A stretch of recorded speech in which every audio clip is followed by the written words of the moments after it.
Lads, lasses, and the rest of the masses, welcome back to the channel. I'm Mono from Mono CFC, and welcome to Season 2 of Feeling Blue. Let's go. Alright, welcome back to Feeling Blue. Now, as I kind of mentioned yesterday, I'm feeling a bit under the weather, so if my voice sounds incredibly terrible, it's because I am ill. Let's do kind of what we usually do here. We'll go from the goods to the mediums to the bads, and then I'll vote for my personal true blue. I think it's kind of obvious who's going to get in here. Obviously, because this is a VOD, we will not be able to do the poll. But yeah, I think we should talk about the game overall a little bit first. I think that, for the most part, this was a game that is disappointing, I think is the best way to say. It's disappointing that we don't get 3 points here, because this was a very good opportunity for us to do so. It's a little tiny bit concerning because it's another game where we've played a quote-unquote Big Six club and haven't come away with more than one point here. But I don't want to be too down because, again, we still gained a point. We are above a lot of teams in the league. We are in 4th place now in top 4, which is our goal for this season. And of course, we are above both of the other big London clubs in the league, which is nice to see. Obviously, our next game is against Noah, an Armenian side in the Europa Conference League, and hopefully we can get some confidence back from that game, because we'll more than likely win that. And obviously, the preview for that will be out the day before, on the Wednesday, I believe. Because I think that's a Thursday 8 PM, if I'm not mistaken. But yeah, so let's get into some of the points. I think the first player I want to talk about here and going in the good box is Pedro Neto. We have kind of been we've been kind of in a weird situation with our wingers in recent games, where the inconsistency of some of them has been hampering us quite a lot. And I think Neto is one of the players that is slowly coming into his own, and slowly kind of every single time he plays, he's putting in a good performance. Now, I think that not only just the fact that I think that he played well in terms of his actual quality on the ball and trying to make things happen, trying to create goals, that type of thing. Obviously his dribbling and his speed in behind being one of his best attributes, but the thing which really impressed me in this game for him specifically was his work rate. He played, I think he played the full 90. He may have come off towards the end of the game, I can't remember off the top of my head. But he played a large portion of this game, and he did not stop running once. In a game where a lot of the other players kind of seemed to give up towards the end, or kind of be a bit more lackadaisical towards the end, and we kind of fizzled out and never really got back into the game after Caicedo's equaliser. He was the one player on the pitch that was tirelessly running, and I commend him a lot for that. That's one thing we want to see from our team, especially when things aren't going well and it's like, oh, we kind of need to show that effort to get back into the game. I think that he really proved a case here why he should be starting over some of the other wingers in the team, and I'm very, very I would be very surprised if Maresca doesn't get his place taken and Neto get put into his more quote-unquote natural position if Sancho is going to come back into the starting 11 immediately, because we've kind of been missing Sancho a little bit, I would suggest. Obviously he got 3 assists in his first 3 games for us, and we've kind of lacked that creativity at times in the past few games, where especially from that left hand side, and obviously Neto kind of trying to make up for that in his absence, and I think he did pretty well here today. One thing I should say, I'd really like to see Neto being deployed on some of our free kicks, some of our corners, because his delivery, his crossing is very, very good, and we kind of saw from this game, and I'll talk about it a little bit more later, that our set piece delivery wasn't the greatest in this game, and we definitely could have used a better deliverer of the ball in those scenarios.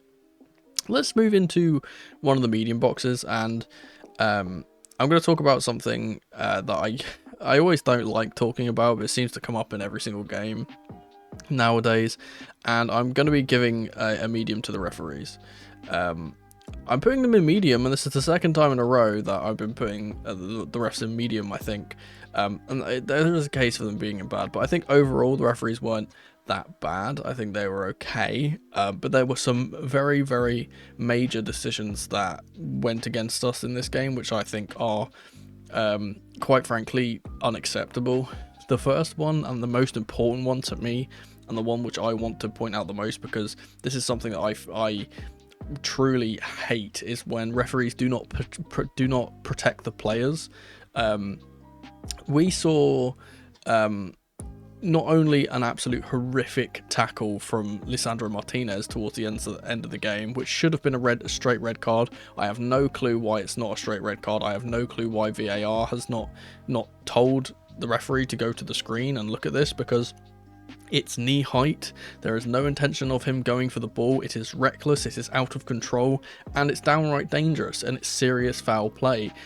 Cole Palmer obviously comes off with he's limping at the end of the game, and I hope he's not too injured. I haven't really heard anything about that since. I hope it's just a kind of bruising, if anything. But those are the types of tackles that can seriously injure players, and those are the types of tackles that need to be punished by serious punishment, like red cards, like suspensions. They need to happen, because it's encouraging players to make those kinds of challenges, and it's just going to lead to more players getting hurt, and that's obviously something that we want to avoid. That's the main one that I have an issue with, but there were some other ones. I think Manuel Ugarte was really lucky to stay on the pitch, and I've specifically said 5 reallys there because he was on a yellow card from early on in the game, and there was 5 other fouls that he made that could have got him a second yellow and just didn't. And once you get 1 or 2, maybe that's fine, that's cool, sure, whatever, he can get away with a couple more on a yellow, but 5? Seriously, 5 extra fouls, and he's not even been talked to again. It's ridiculous. He's another one of those players like Martinez who are just a bit overzealous when it comes to challenges, and a bit just unnecessarily rough in tackles and things like that. And again, I think that's a very silly decision. I think there's a clear penalty that should have been given to Chelsea that wasn't given to Chelsea.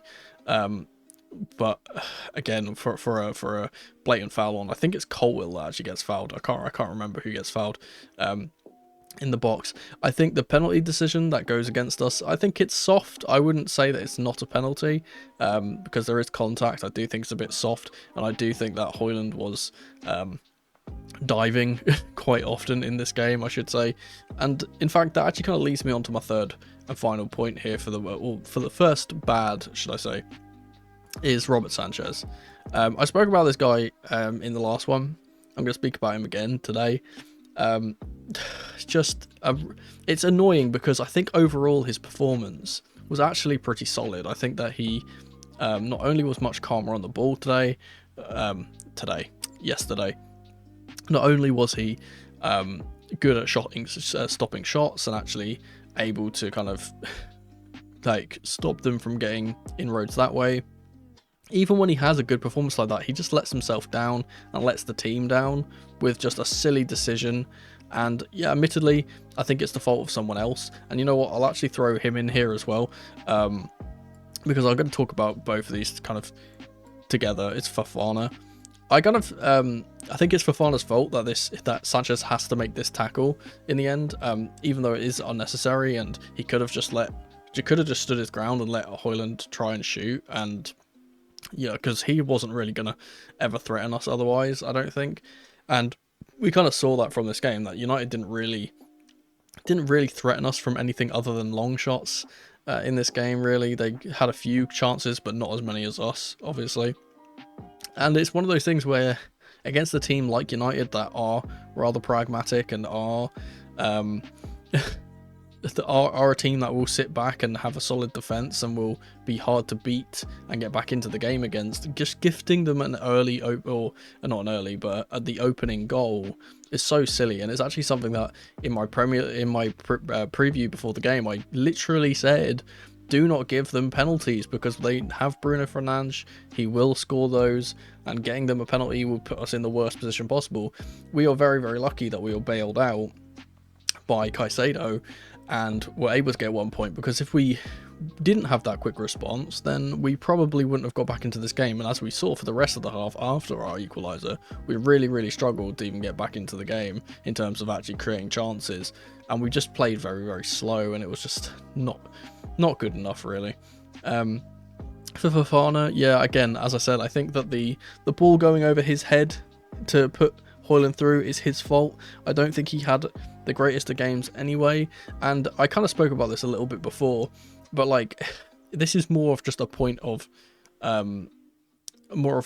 these two positions, right centre back and at goalkeeper, are two massive problem positions for us, and we really need to actually get world-class players in these positions. And I said this before, I said I feel so bad for Levi Colwill, because he's the one player in that defence that has been rather consistent and rather good all season, but he just does not have a good centre-back partner that's ever been next to him, and it kind of lets him down. And he doesn't have a good goalkeeper behind him, and that kind of lets him down. I know, again, I said this before, and I know that Enzo Maresca probably will not change his selection in terms of he's already kind of got his settled squad and his rotational squad for the Europa Conference League. I am genuinely going to be very shocked if Sanchez starts another game in the league, because he is just costing us points at this point. And I genuinely don't think that Jurgensen makes those mistakes. I don't think that he gives away a penalty like that. I think that we probably win this game if we don't have Sanchez in goal, and it's a shame to see because sometimes he can have really good matches, but the majority of the time he has matches like this and it's just costing us points. Same thing with Fofana. He can be excellent at times, but he can be utterly just so wild and unpredictable at times that it kind of costs us a lot of. It makes our team basically forced into defending when we don't need to, which is really annoying, because he does that thing where he runs up the pitch and tries to press all the time.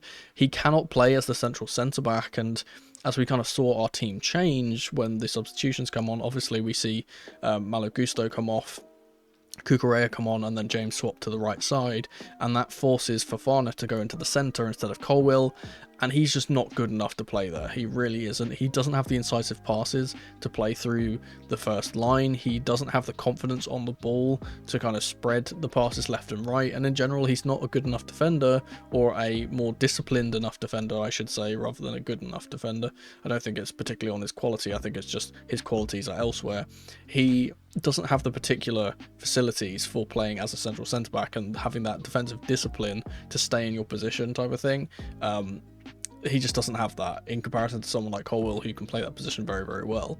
But yeah, enough about that. Let's talk about a player that we should be praising every single time. And I said, it's funny because on the day of his birth, on the Saturday when I put my preview out, I commented on how I thought that Caicedo was the second best midfielder in the world. And I think he's genuinely proving it every single day. He's having an absolute stormer every single game for us. I think he's had like six or seven games in a row where he's got at least a 7.3, and in ratings. He scores the equaliser, and it's an absolute thunderbolt that he scores. We know he's got that type of thing in his locker, but it's not just the goal and obviously the equaliser that impressed me about him. Again, he's another one like Neto, never stopped running, never stopped putting in the effort, was obviously, again, always, we say the same things about him every time because he does the same job so well every single time, that he snaps into tackles, he wins the ball back, he's intercepting things, he's creating from those deeper positions because he's the one player that can kind of get away from pressure and then beat that first line from our midfield. But not only that, but he kind of sets us off in the very few counter-attacks we kind of get in this game, because he's the one that always wins the ball back and then progresses us forward. And I think that his combination with Lavia, I think that works. In this game, it didn't work out particularly well. I think that I'm not going to put too much discredit on Lavia, but I don't think Lavia had one of his best games. I think he had a pretty average game, and those two kind of weren't able to link up as well as they could, and they didn't really push the ball forward as much as they could. But overall, Caicedo was definitely the best player on the pitch out of any player on the pitch today. I keep saying today, yesterday. But yeah, he was 100% the man of the match for me. And my true blue, I'm going to put him in here prematurely because I think he by far was just the best player on the pitch, not just for our team, but for every player that was on the pitch. Moving into another medium, and I briefly mentioned him there, it's going to be for Malo Gusto, and this is a really annoying one, and it's funny because if you guys remember, back when I said, back when I did my winners and losers video right at the start of the season, I said that I thought Gusto would be a loser in this system just because he wouldn't get game time, and it's actually turned out to be the complete opposite, where he's a loser because he just doesn't fit the system at all. And it's really, really bizarre because we kind of expected that if he did play, that he would be playing well, but in these types of games, where you need a player that can actually play as an 8, an attacking 8, and produce good football up in the upper echelons of the pitch, Gusto's just not good enough for that. And the reason why I've put him in mediums, because I think that everything up until that point was good from him. I think that he actually played pretty well until it got to the final third, and he just completely ruins every single attack we have because he's the last player to always get the ball, whether he be being the player on the overlap, or if it goes, he's having to make the run on the inside as in that kind of inverted role and then create something from that like 10 position, and he's just not good enough in his attacking qualities to do it. He's such a tremendous defender. It really surprises me that we don't play him and James the other way around, where he is the player that stays back and it acts as that third centre back, and James is the one that can play in the 8 because he's a much more creative player, and his crossing from those advanced positions would be much better than Gusto's, and obviously he can get forward and overlap. And I think the reason we're seeing this so far, I don't think this is a thing that we will see throughout the season. I think this is what we're seeing for now, just simply because James is not fit enough to play in that position yet. And I think Enzo Maresca is doing a very smart thing of allowing James to kind of get regular football, get minutes in his legs until he's built up that platform of consistency, and then he'll start playing him in a position where he kind of trusts him to actually play. But for now, Gusto playing that position just isn't good enough, and obviously we see Cucurella come on for him and us try and switch it around, because Cucurella is a much better player in that inverted role and is much more dangerous on that left hand side than Gusto has shown that he can be on the right hand side. And I think we did actually improve when Gusto came off, which is sad to see because we know how good he can be. He obviously was one of our best players last year, or last season rather. In fact, I would probably have rated him as maybe the third best player last year after Jackson and Palmer. And it's as I said, it's a shame to see him kind of being put into a position where he can't really show the qualities that we know he has. So I'm not going to discredit him too much, which is why I put him in medium and not bad, because I don't think he particularly had a bad game. I just don't think he had a very, very good game. But it was notable because I think that he's playing in such an imperative position for this team and the way that this team under Enzo Maresca functions. And I've spoken about this so much, about how that inverted right back was such a big linchpin in the side, the Leicester City side that won the championship, with Ricardo Pereira playing in that inverted right back role. It's so important to get the player in that role to be a player that can create from there and not just be a kind of extra midfielder, as it were. And I don't think that Gusto's really proven that he can do that yet. Hopefully he proves me wrong. I'll be more than happy to eat my words on that if he does improve in the coming weeks. But for now, I don't think that's the best position for him. And hopefully we get to see him playing in a more defensive role in the future. But yeah. The final thing that I'm going to be talking about here today is just something that I wanted to note on, and it's kind of sad because I'm not ending on a good. I'm going to be ending on a bad, and I'm putting in Bernardo Cueva just because he is the symbol for our set pieces. Where there's been a lot of talk about this guy because, and I spoke about it again in my preview, how we have got this new set piece coach. He's supposedly one of the best set piece coaches in the league. And we have absolutely not improved from set pieces defensively or offensively at all. Like, it doesn't seem like we've changed the way we do our set pieces at all. As I spoke about earlier, I think Neto should be on our set pieces when it comes to a left footer playing the ball in. It's kind of frustrating to me when we see Palmer playing corners in, because we know how deadly he can be when he's on the edge of the box, for example, and we know how deadly he could be in the air too. He is 6'2", he is a rather tall lad despite his small frame, so having him demoted to playing the corners is a bit weird to me. That's obviously a decision that Cueva and his team have decided to do, and I think that's kind of weird. And in general, we just haven't. We got so many corners in this game, like so many corners from us taking shots and them getting saved or deflected and going behind, and absolutely none of them brought us any success except for that one chance that Caicedo got. And we're not going to get those types of opportunities all the time. It was just a bolt from the blue from Caicedo where the ball ricochets towards him and he just takes a strike. It's not a planned attack. And it's weird because we see the players playing in these kind of bunched up formations and then spreading out, but then it never really seems to ever hit the head of any of our players. And it's just kind of frustrating when we have, as I said, we've got very tall players on our side. We've got Fofana, we've got Colwill, we've got Caicedo, who despite being quite short has actually got a really good vertical leap. And players like that it's kind of frustrating. Obviously we have Lavias too. It's frustrating, and Jackson again, who's a very good header of the ball. It's frustrating to see us never ever hit the head of any of those tall players, and it's one of those things where we've seen how valuable set pieces can be. We've seen how last year it was such a component of how well Arsenal played. It was such a component of how well Aston Villa played. Even teams like Nottingham Forest played. And obviously we've seen how good Nottingham Forest have been doing this year. They're actually above us in the league at the moment. They are third. They're doing absolutely stellar work there.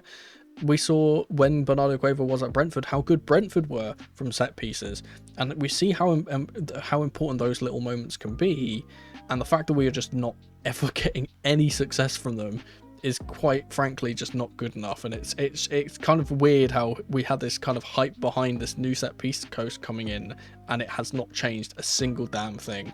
Yeah, that's the last point I'm going to make.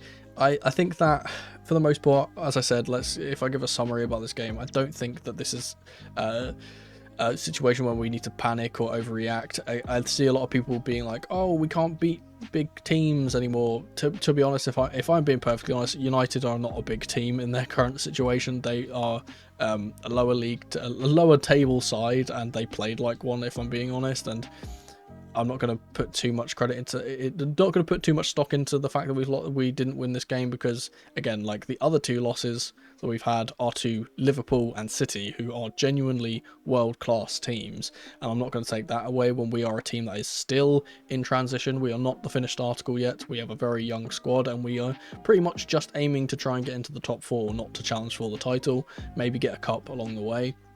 I don't think this is going to derail our season, and obviously we've got a bigger game coming up that will be another really tough test in Arsenal. Arsenal, of course, haven't been having the greatest a couple of weeks. They've been dropping points, and obviously they are now below us, which is great for our bragging rights, but that would definitely be a big motivator for them when we face them.